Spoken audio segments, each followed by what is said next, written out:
ดีตอนแรงเด้อทุกคนวันนี้เฮาพาเลาะเนาะวันนี้เป็นแรงของมื้อวันที่17เดือน6 2026อันนี้เฮาอยู่เขตบ้านวัดไตเนาะเดี๋ยวนี้เดี๋ยวพาเลาะไปทางลงนโศกไปล้างรถก่อนเพราะบ่ได้ล้างรถเติมแล้วก็สิเกี่ยวออกไปทางแคมป์ของ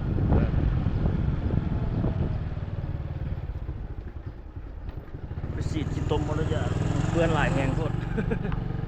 2-3 มื้อหลังกันเป็นลุยเข้าไปทางห้อมทางซอยเลย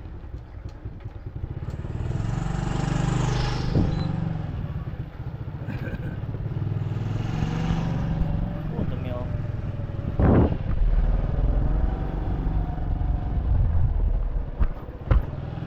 วัดไตน้อยทุ่งเนาะอย่างนี้เมืองสี่โคตรตะบองนครหลวงเวียงจันทร์เงินหลังใหญ่ๆมีหลายอยู่แถวนี้ก็ได้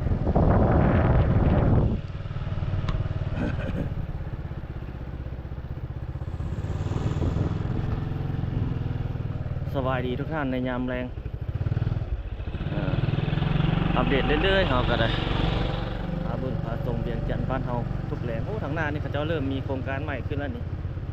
แต่ก่อนเป็นห้านอาหารเนาะน่าจะเป็นโครงการน้อยธรรมดานี่เลยโอ้มีเจาะเสาเข็มข้างในนะน่าจะใหญ่เติบอยู่โอ้งานฝืนคนหลายงานฝืนงานกระเปียก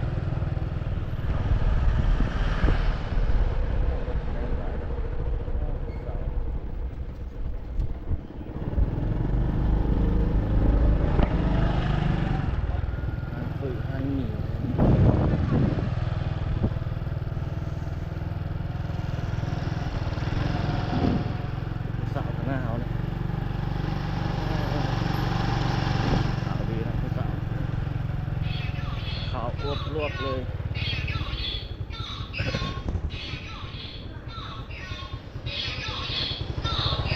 รถอันน้อยๆมีเสียงเลยถอยมันจะมีเสียงรถจีนนะ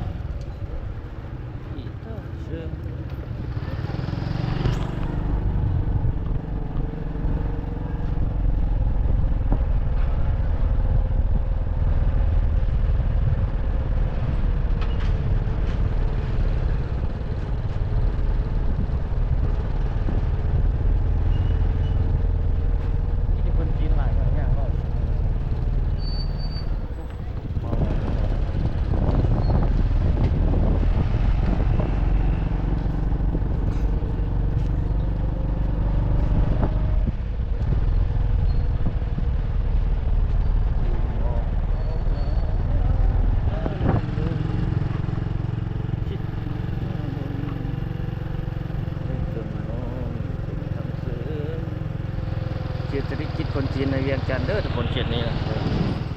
เวียงจันทร์ชัยนาทาวน์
เว่เข้ามาทางซอยซะ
รถจักรแล้วเราก็สิเลาะออกไปทางสี่หอมลงไปแคมป์คลองไปเลยทุกคนตอนแรงแล้วต้องได้เลาะตลอดนะเอา มันเคยแล้วโอ้นี่นานจังเลย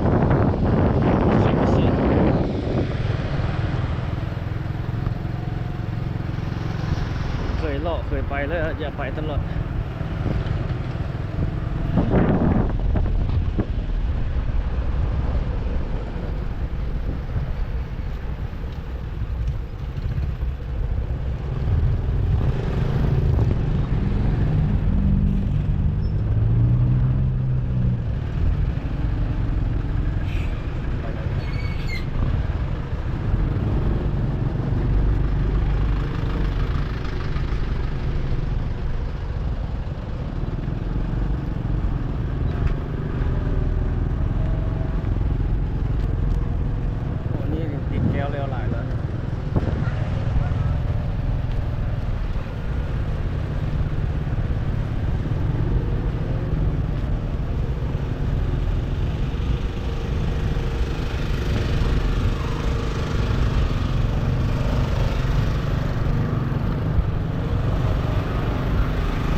บ้านหนองดวงเหนือเขียนนี่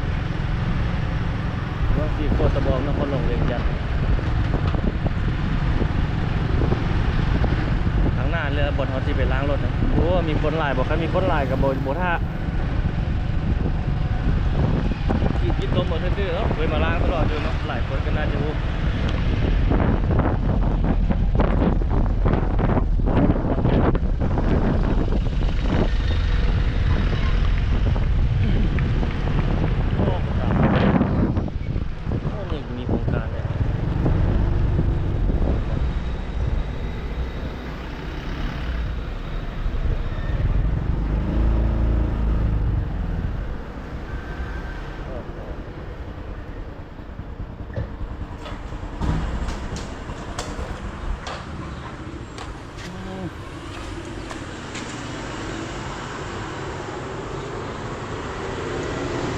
สดเลยโอ้มีเงินสดของโอนแล้ว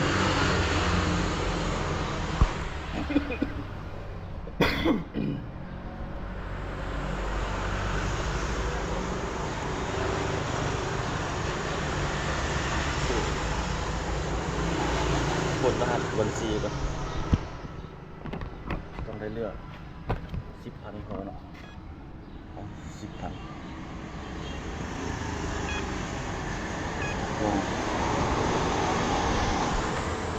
สแก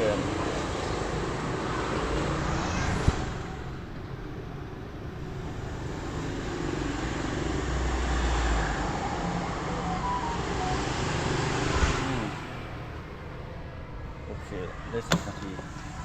เดี๋ยวตั้งกล้องไว้ก่อนโอ้ยพวกเพื่อนๆเลย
ที่ตัวหมอเนาะ10,000 กีบได้ประมาณ10 นาที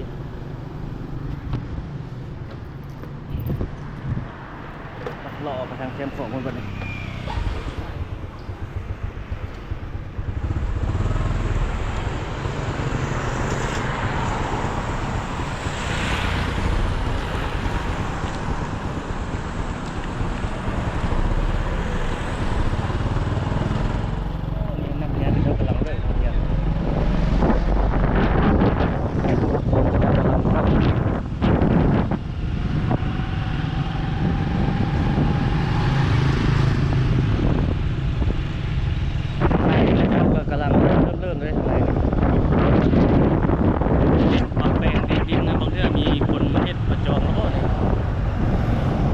ตัวนี้ก็ได้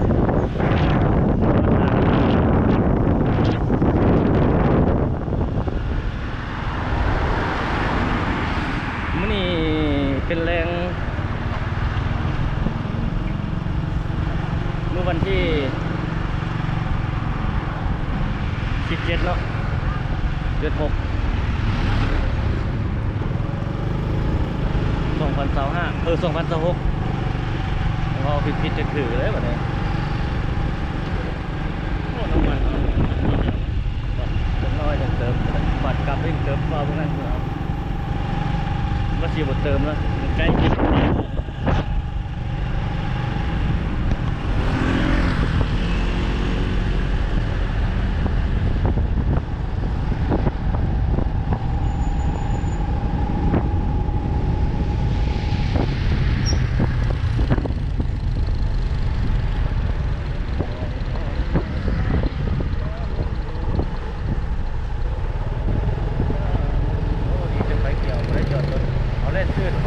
เปลี่ยนตั้ง3 หัวเนาะเปลี่ยนส่วนขยะฟัง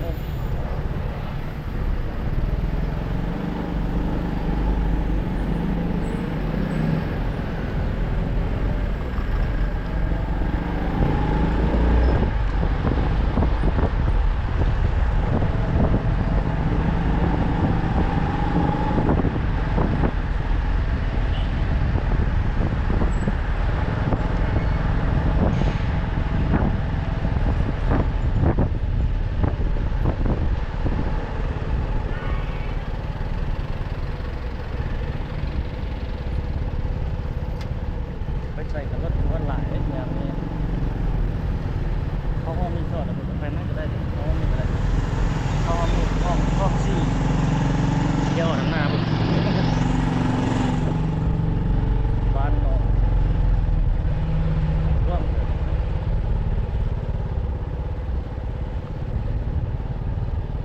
เข้ามาในเนี่ยเหมือนไม้เกินตรงเราเดิมเลย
ล้างมันอยู่ดีเลยดูไปห้องสี่ห้องประมาณนี้มันจะเป็นห้องของนาวันนี้โอ้ห้องนี้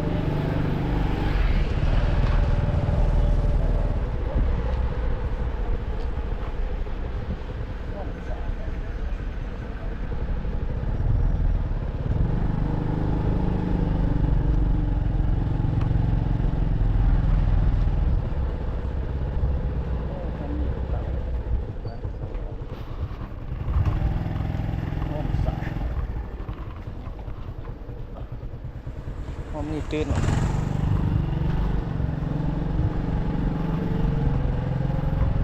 ห้องโถง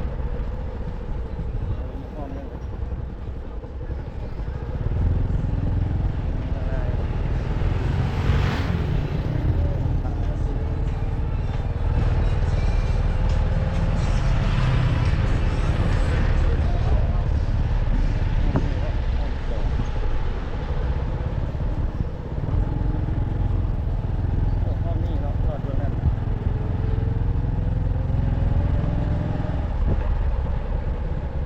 เข้ามาแล้วเรามีงานยากน่าจะสอดในหมดรถเกิดจริง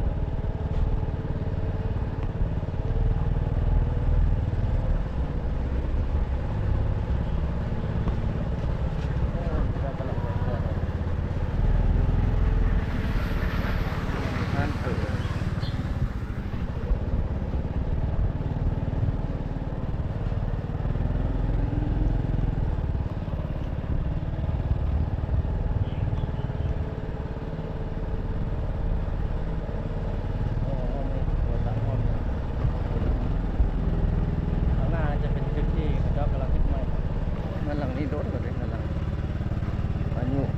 คนอยู่เงินทรงเราเดิมบ้านหนองท้องเหนือวัดศรีโคตรบองน่าจะเป็นตึกที่เจ้ากำลังอยู่ทางเบื้องสร้างสามหัวฮะเอามาทางข้างข้างหลังก็จะประมาณนี้เอารีวิวไปเพื่อนหลังนั้นเป็นท่านทางหน้าโรงแรมเขาพัสซ่าใหญ่ของแรมตัวนี้ก็เลยเจ้าชีวิตไทยเพิ่นมาประทับอยู่นี่ตอนช่วงที่เพิ่นมาเยี่ยมยามลาวเขาเสด็จมาลาวเขาพระเจ้าชีวิตไทยโอ้เสาไฟเสานี่มันอยู่มันยากเลยเครื่องใส่นั่นละไปได้โอ้บดติดเนาะ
ค่อยเอียงไปพวกนั้นเรียบไปทางนั้นเข้าไปทางสีหอก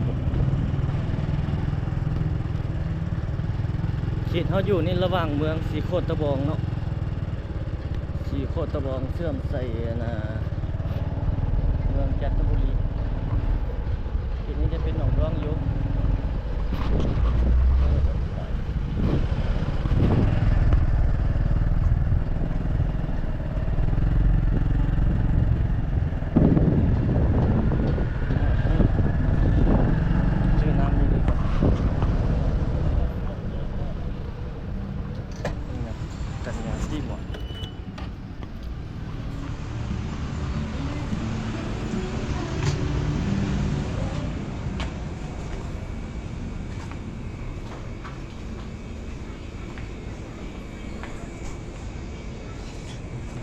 35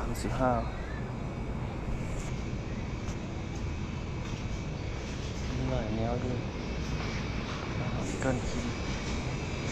กลมก็เสียวน้ำหนัก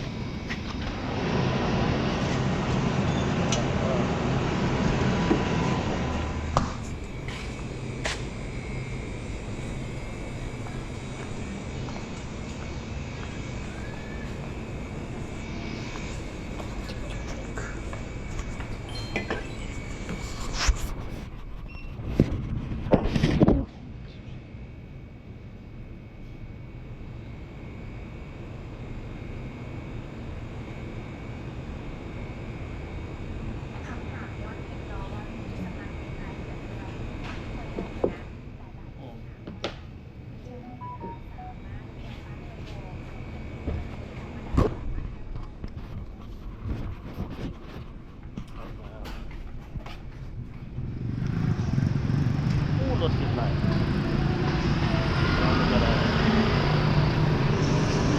จุดอันนี้น้ำนี่แป๊บนึงก็มาเดินถูกร้านรถนี้จดเลย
ไปต่อดีกว่า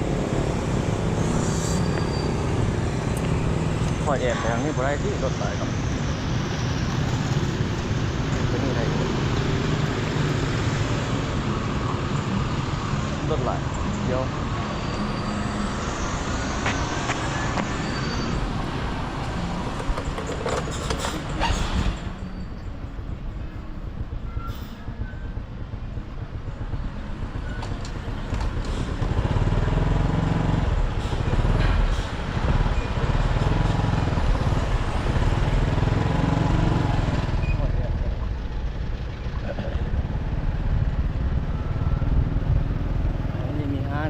เวียดนามร้าน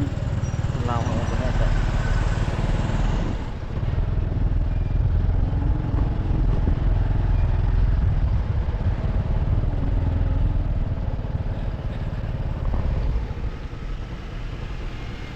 เป็นงาน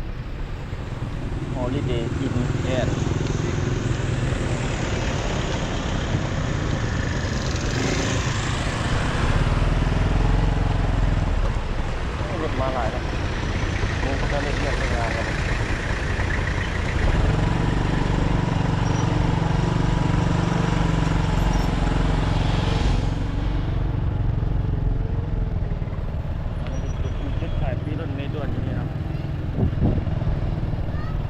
าที่ตัวนี้นี่โรงเรียนมีบนนั่งมียังมีโต๊ะสถานีพระเจ้า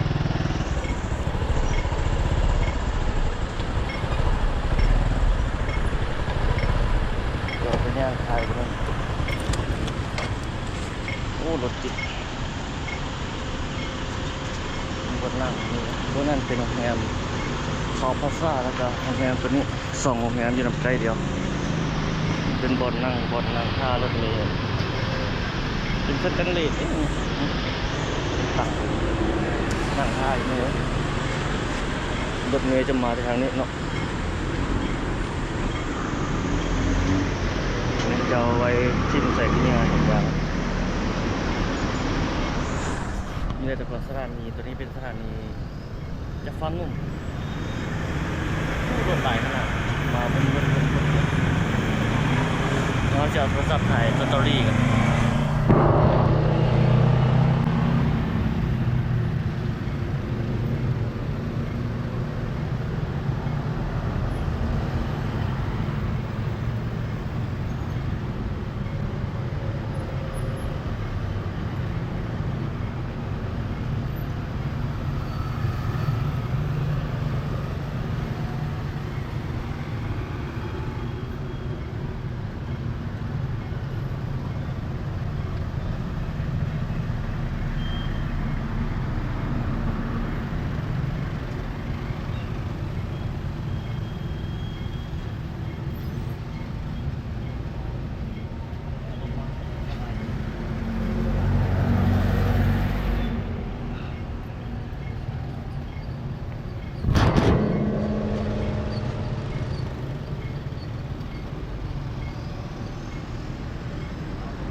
เรื่องเรียกเรื่องการนี่หลายเลยรถ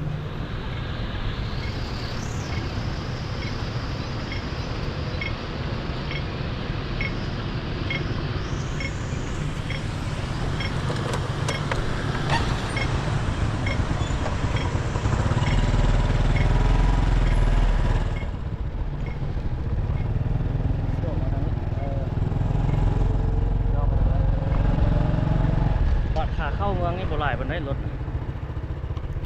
บัตรขาเข้าบ่หลายแต่ว่าบัตรขาออกอันหลายเนาะตอนแรงมา เล ลิกยาวเลิกโอ้ต้นจำปาตรง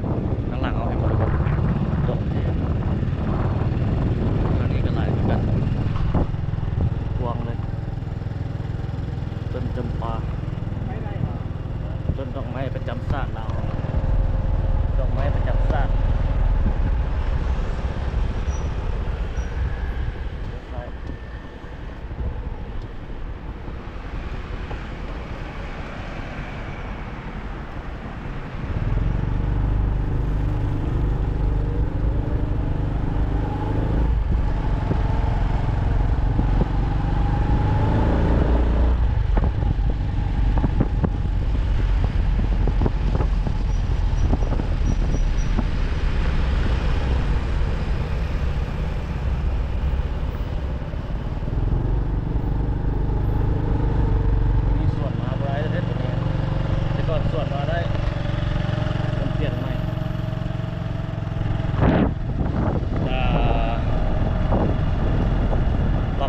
จุดหลายบอลอยู่เนาะที่ประเทศเ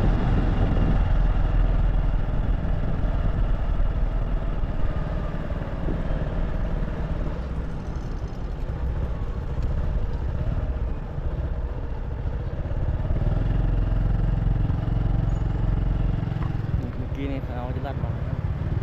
นี่เพื่อกระทาสีใหม่เพชรใหม่จุดนี้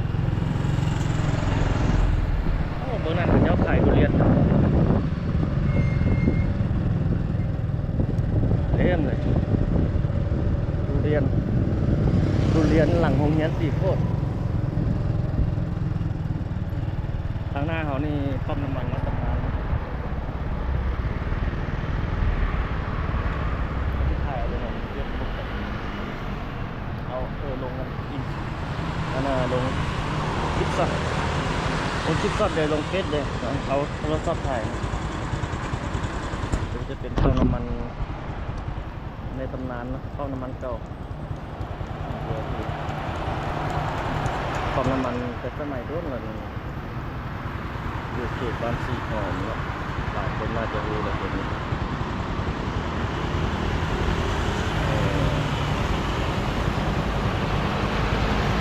ตัวนั้นมันเป็นเก่าเป็นตรงเราเป็นรุ่นแล้วเข้าไปทางนี้จะเข้าไปทางของร่วงไปทางสี่แยกห้าแยกไปเลี้ยงโคหลวงลงไปนั้นจะเข้าไปทางลงไปทางสนามบินสกลรัตน์ไตรตรงลงเลยครับ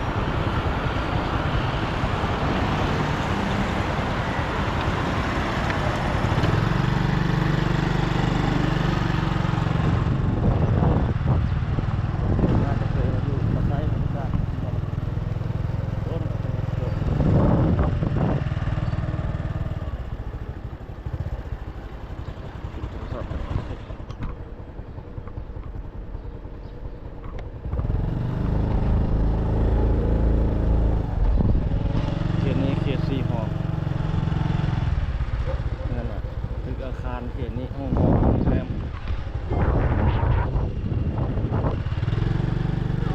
เดนมาร์กในเขตนี้เดนมาร์กจุดท่องเที่ยวจุดนี้จะมีคนต่างประเทศเขาจะมาย่างล่อลาย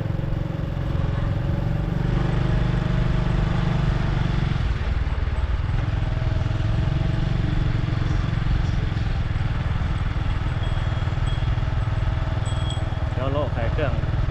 โอ้ทางนานรถลายบ่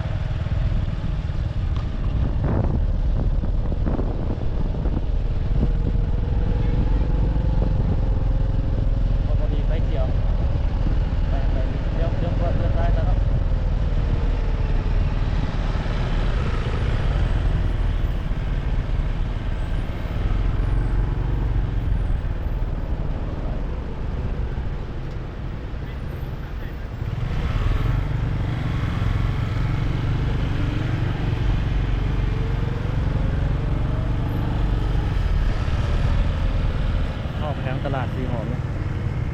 ตลาดกลางคืนสีหอมเนี่ยนะถนนแห่งบุญเนาะเขาจะนะ ก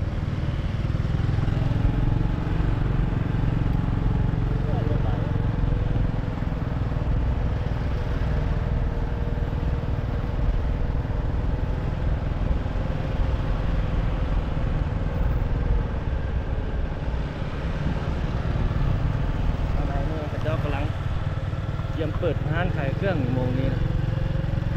ถ้าเอามาตอนแรงโอ้คนหลายเสียนี่จุดนั้นครับจุดท่องเที่ยว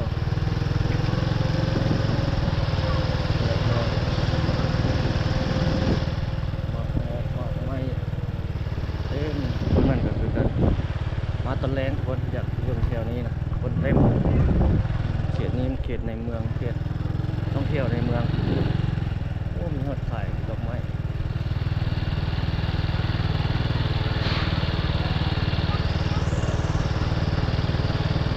กำลังเริ่มเปิดร้านเปิดหอเนาะ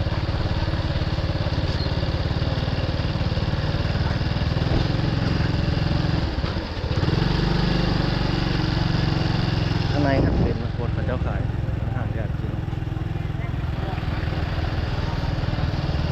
ตอนแรงมาแล้วคนจะหลายตอนนี้ยังบ่หลายกันเลย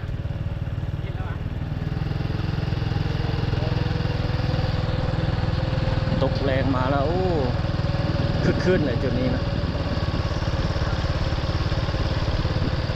ถ้ามือสงกรานต์ถึงมือบุญปีใหม่ลาวเลยโอ้เต็มเลยอันนี้นะไปจนบ่ได้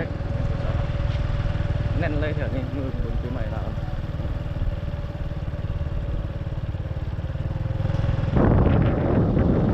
ทางนั้นก็มีตึกที่เขาเจ้าเป็นรับเป็นข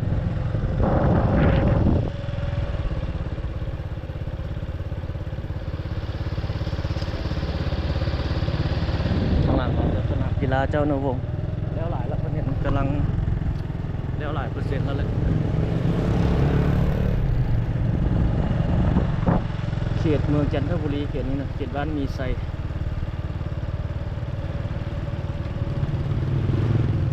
ปึ๊บไปทางนี้ในนี้มีตึกอาคารสุดเก่าในเป็นอาคารเก่าที่พระเจ้าเห็นมาโดนแล้ว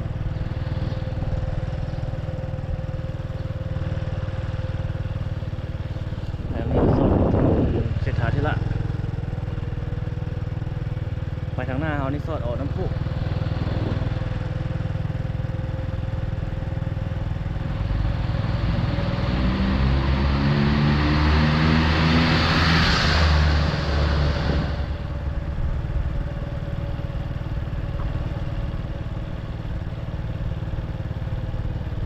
เดี๋ยวสายของจุดนี้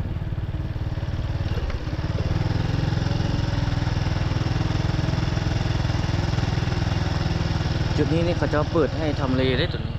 ห่วมพื้นนี่จุดนี้ดินว่างอย่างนี้ผู้ใดจะมาห่วมพื้นได้จุดนี้เนี่ยที่ว่างเนาะต้องการนักห่วมพื้นนักห่วมพื้นห่วมเลยดีใจกลางเมืองน่าจะเป็นส่วนน้ำพุกิโลเมตรที่ศูนย์นครหลวงเวียงจันทร์นี่จะมีอเมซอนแล้วก็มีโรงแรมนี่อเมซอนน้ำพุ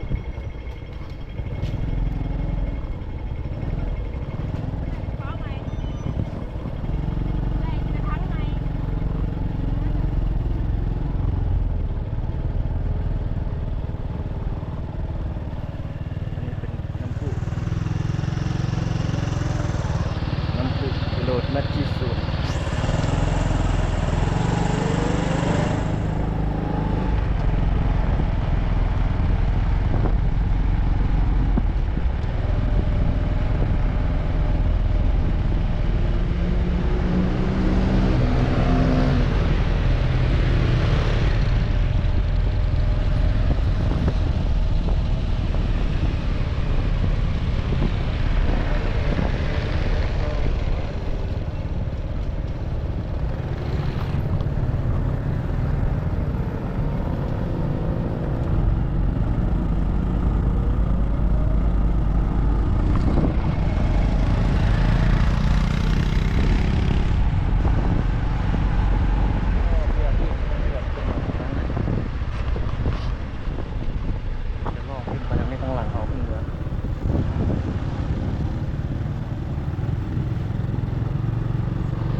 ยงจันทน์ที่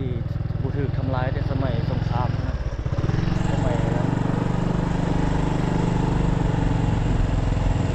ยังมีเงินมีหอเป็นเก่าแต่สมัยนั้นเป็นอยู่นี่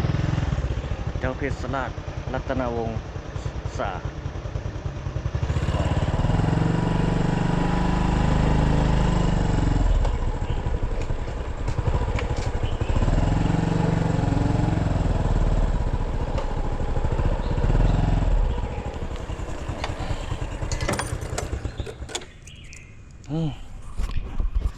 เลาะถ่ายคลิปสดก่อนทุกคน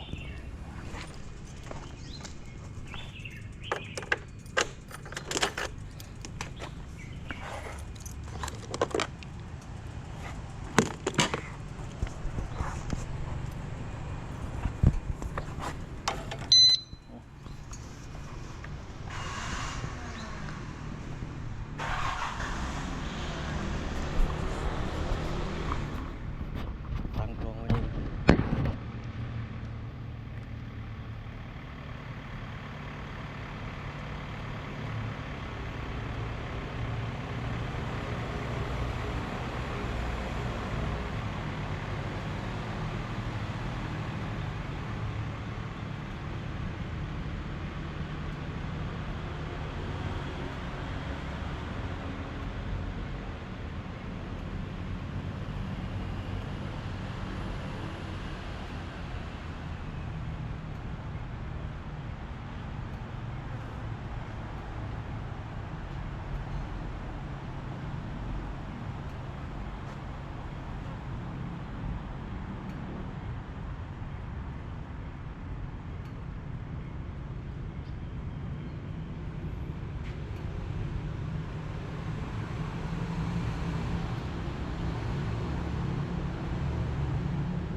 เอามาเลาะถ่ายคลิปสั้นทุกคนเป็นคลิปสั้นลงเฟซ ลงเฟซเด็ดลง YouTube เด็ดโอ้อันนี้เพิ่นอย่างนั้นได้นี่มันโตโกนไม้แล้วเพิ่นเอาอันนี้มาใส่นี่มันจับดอกไม้ติดใส่โคนไม้อันนี้วัดศรีสะเกษเด้อทุกคนหอพิพิธภัณฑ์ศรีสะเกษในยามแรงวันนี้จะมีกงเกียรติอยู่แบบนี้บรรยากาศเนาะมีพระธาตุเจดีย์เก่าอยู่นี่นะถ่ายคลิปก่อน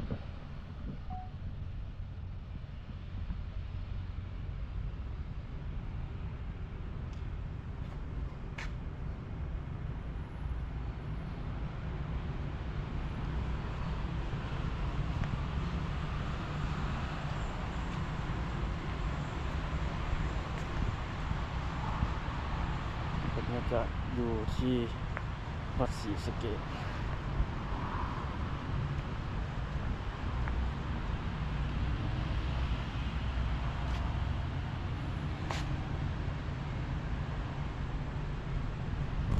ไปเบิ่งทางเบื้องหน้ามันมีตึกอันนั้นเลย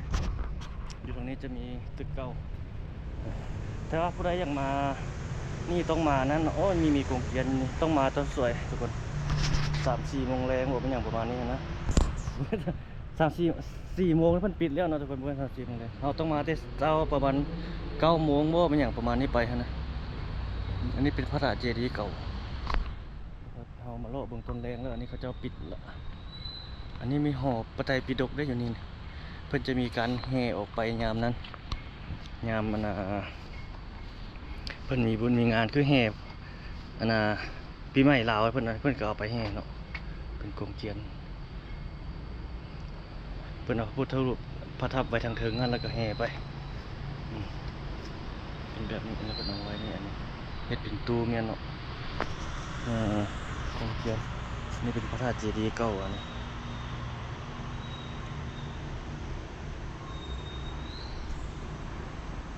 เอาโทรศัพท์ถ่ายอันนี้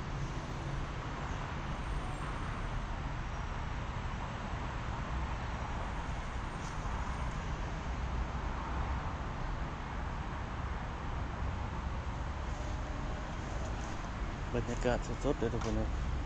อยู่วัดศรีสะเกษที่นี่จะมีหอในนั้นนี่นะครับต้นเหรอนี่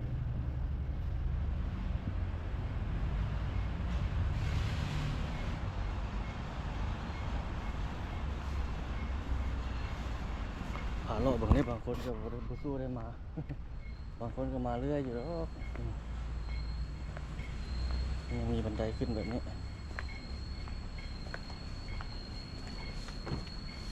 อะไรนี่เป็นใส่กุญแจผนังนี่เก่าๆแต่สมัยนั้นเลยตั้งแต่สมัยนั้นขึ้นเป็นประดิษฐ์อย่างเอาขึ้นมาเดี๋ยวก็จะประมาณนี้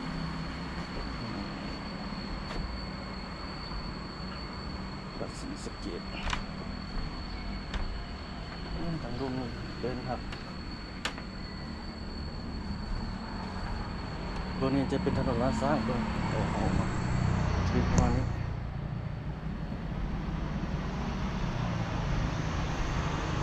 นี่ออกมาจะเป็นถนนลาดสร้างตัวน่าจะรถรวมมาแต่นะครับมันจะเป็นสุดไซส์มาทางนี้ครับไปนี่กับหอคำตัวน่าจะลงมาแต่ขึ้นมาทางนั้นจะมาแต่ทางนั้นมาแต่ทางแคมป์คลองถนนเศรษฐาธิราชนี่ได้แต่คนมาถ่ายให้ทุกคนได้ดูเอาโทรศัพท์ถ่าย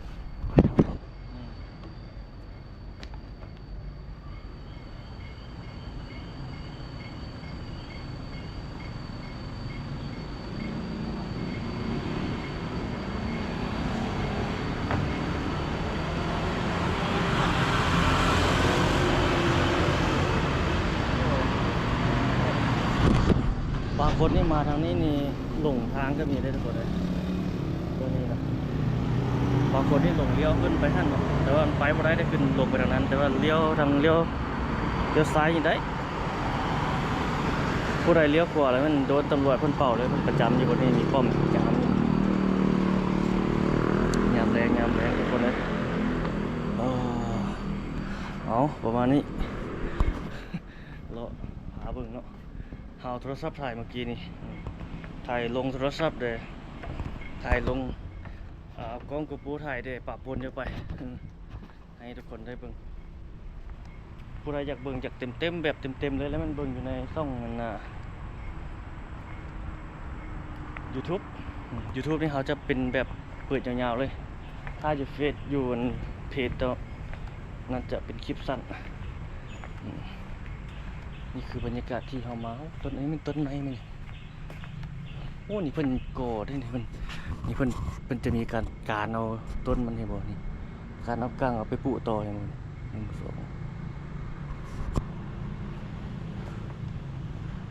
2จะเป็นหมากว่าเป็นอย่างเพิ่นการเอาไปปลูกต่อเป็นต้นไม้หายากเลยนี่เพิ่นอย่างเปิดการเอาไปปลูกต่อแพร่พันธุ์ขยายออกอีก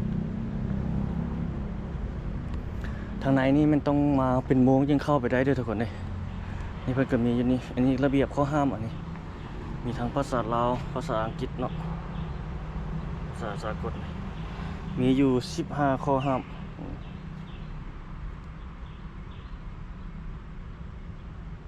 อันนี้จะเป็นด้านในด้วยทุกคนด้านในนี่ห้ามบ่ให้ถ่ายวิดีโอสั้นโดยบ่ได้รับอนุญาตลงสื่ออะไรต่างๆอันนี้ห้ามนำเอาวัตถุสิ่งของเข้ามาพิพิธภัณฑ์โดยบ่ได้รับอนุญาตห้ามเฮ็ดพิธีสมโภชโดยรับอนุญาตห้ามทำพิธีครอบค่อยพิธีบวงสรวงภายในพิพิธภัณฑ์โดยอ้อมหอมบ่ได้รับอนุญาตห้ามบินโดรนโดยบ่ได้รับอนุญาตห้ามไต้ธูปหรือไต้เทียนเนี่ยในศีลห้ามนำเอาอาวุธศึกเข้ามาใส่เสียงดังห้ามเต้นห้ามโดดห้ามฟ้อนมีลักษณะพิธีของเด็ดขาดห้ามนำเอาสัตว์เลี้ยงเข้ามาในหอพิพิธภัณฑ์ห้ามนุ่งสิ้นก่อนเข้าเยี่ยมชมเพศหญิงต้องนุ่งสิ้นก่อนเข้าเยี่ยมชมห้ามถ่ายรูปจากด้านนอกเข้าด้านในห้ามนำเอาอาหารห้ามกินและเครื่องดื่มห้ามจับวัตถุวางภายในห้ามใส่เกือบใส่หมวกตัวนี้เป็นบริเวณด้านในเนาะจะมีข้อห้ามแบบนั้น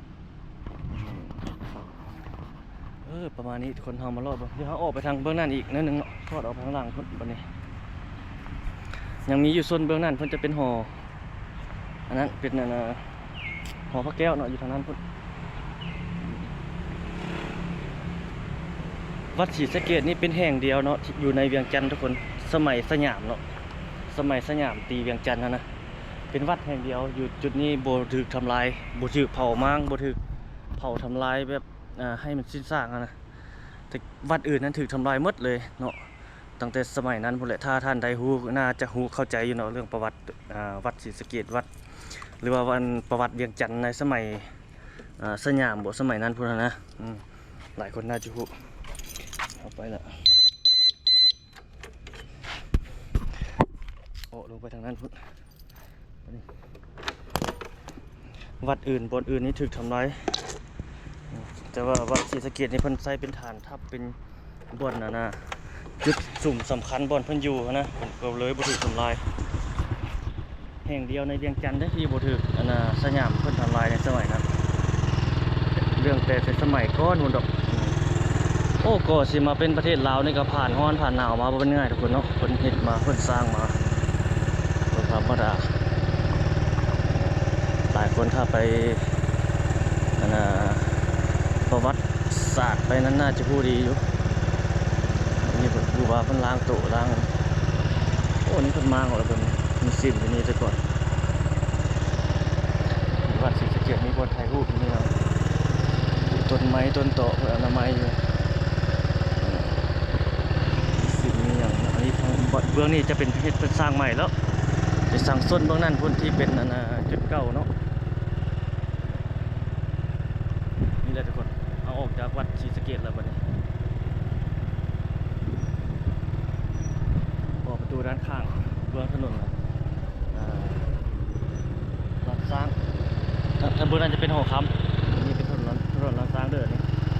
เขาเข้ามาจะเข้ามาแต่ทางถนนเศรษฐาธิราช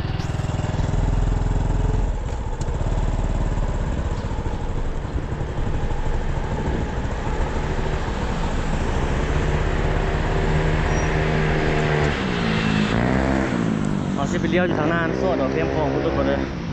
ถามว่าสิไปเข้มคลองพุ่นเลยแต่ว่าลัดออกมาทางนี้เลยมาทางนี้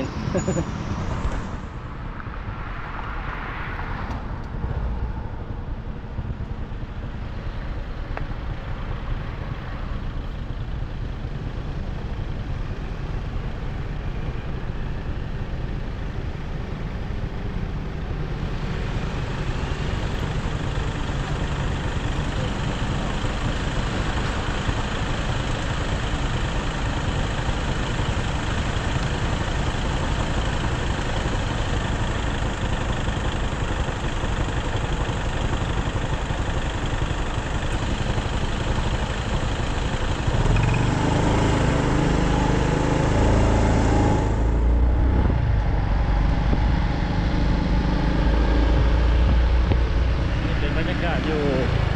ถนนลานสร้างข้างหน้าก็เขตประตูไซเนาะ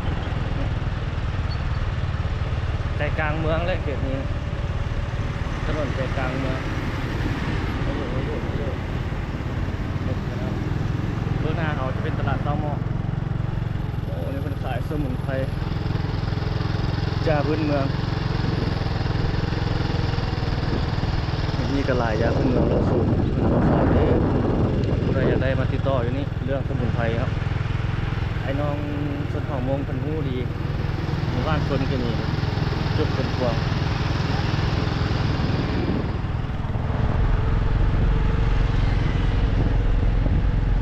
เบื้องหน้าไปจะเป็นถนนภูเวียงเขาจะเลี้ยวขวานี่บนระเบียบรางเขาเลี้ยวขวาได้แต่ต้องระวังหรือว่าบักขึ้นจะเลี้ยวไปได้เลยนั่นรถเบียที่มันจอดกำลังเสียวมา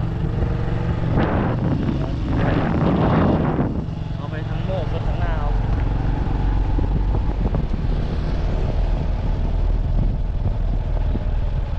ไหนนี่จะมีจุดเก่าที่นู้นจุดเก่าเป็นสมัยนั้น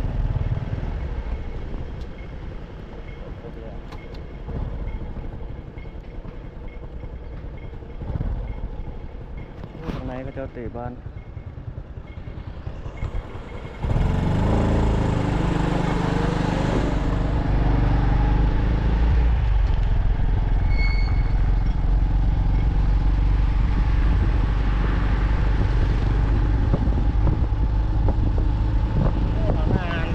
ไฟเขียวไปทันอยู่บ่ บ่ทันแล้วโอ้แถวนี้ต้นไม้หลายเนาะสองข้างทางนี่เขียวงามอุ้มเลย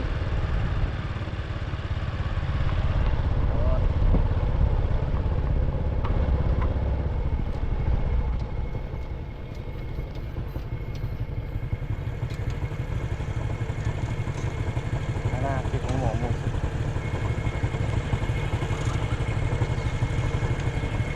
ทางนี้มาทางนี้ลงมาจะเป็นถนนเสียดสาธิละ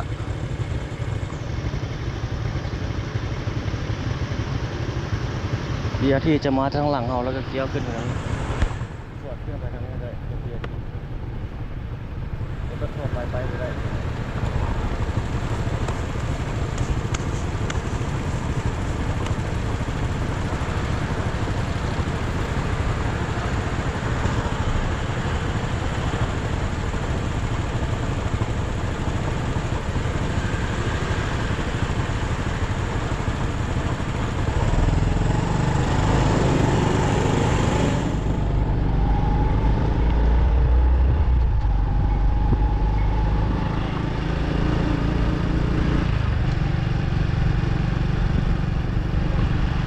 เขตของหม้อมั่วสดเขตนี่นะเขาเล่นซื้อไปทางหน้าจะไปซอดใส่ทางเขตแคมป์ของถนนนะไปก่อน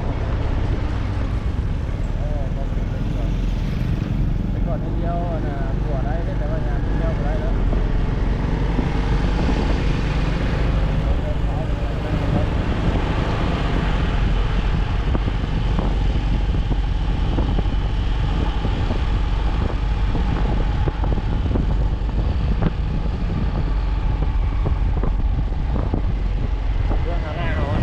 จัดให้แล้วหลายแล้วมันเห็นแล้วรถงานเปิดทำไซต์เปิดบริการแล้วแหละ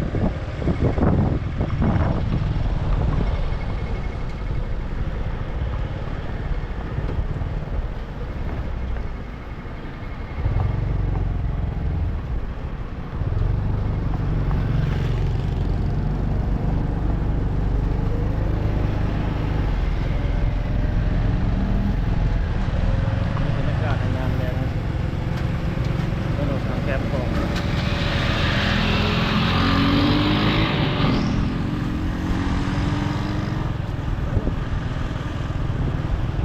ไปบ้านรถเราก็ได้นี่เรียบมาทางแคมป์ของเราเนี่ยทุกคนเลยตะเวนอ่อนๆยามแรงแคมป์ของเวียงจันทร์ลูกไม่คนมานั่งมาเล่นเลย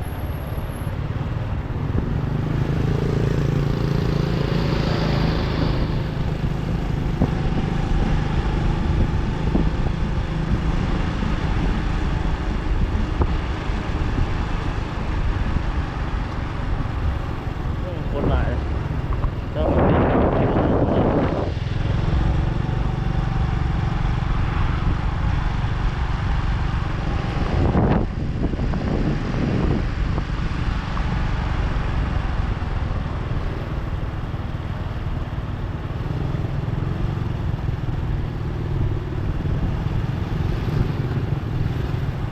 ข้างในนี่ตลาดกลางคืนข้างในนะคนร้ายเลงมาแล้วมันย่างมันเนาะเลาะมาเที่ยวมาชมไทยรูปมันอย่างต่างๆก็ว่ากันไป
ากาศสดๆทุกคนนี่ขับฟ้ารถละ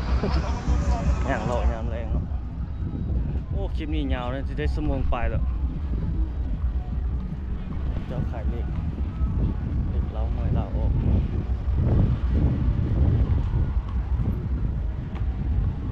น้ำมันเกียง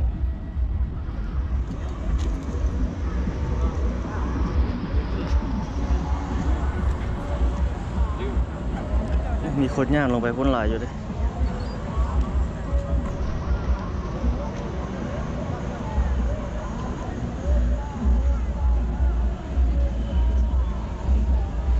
ามแรงแชมป์ของเวียงจันทน์